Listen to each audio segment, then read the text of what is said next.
attaques américaines et israéliennes, mais aussi comme un message stratégique adressé au monde entier. Cette décision, qui n'attend plus que la validation de l'autorité suprême, ne constitue pas seulement une mesure interne.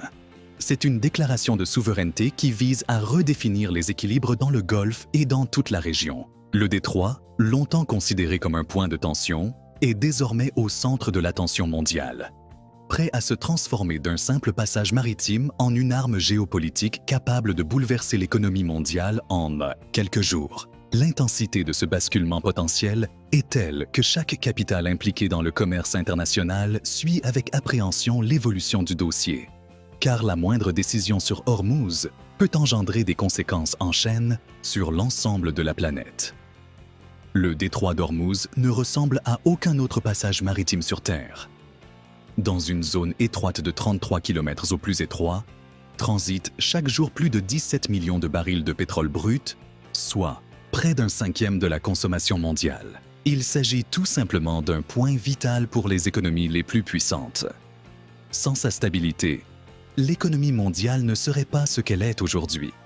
C'est pourquoi la décision du Parlement iranien ne doit pas être lue uniquement comme une mesure légale locale, mais comme un signal régional et international qui risque de faire basculer le conflit militaire vers une crise économique à l'échelle planétaire. La nature même de ce détroit en fait un goulet d'étranglement énergétique stratégique.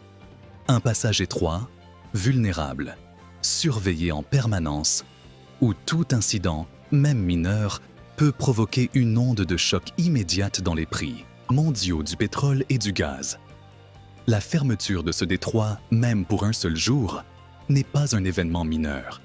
Les pays qui dépendent du pétrole du Golfe et de la stabilité de ce passage entreront immédiatement dans une phase de turbulence économique. Les prix du pétrole grimperont de manière incontrôlable.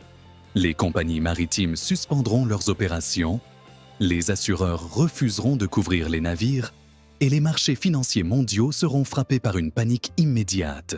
L'Europe, la Chine, le Japon, la Corée du Sud et l'Inde seront parmi les premières nations à subir le choc, étant donné leur dépendance presque totale aux importations énergétiques en provenance du Golfe. Dans un monde déjà fragilisé par l'inflation post-pandémique, les tensions géopolitiques et les ruptures logistiques, une telle perturbation aggraverait l'instabilité globale de façon dramatique. Le Japon, par exemple, dépend à 90% de ses besoins énergétiques des importations en provenance du Golfe, et il ne peut se passer du détroit. Il en va de même pour la Corée du Sud et la Chine, dont une grande partie des importations énergétiques transitent par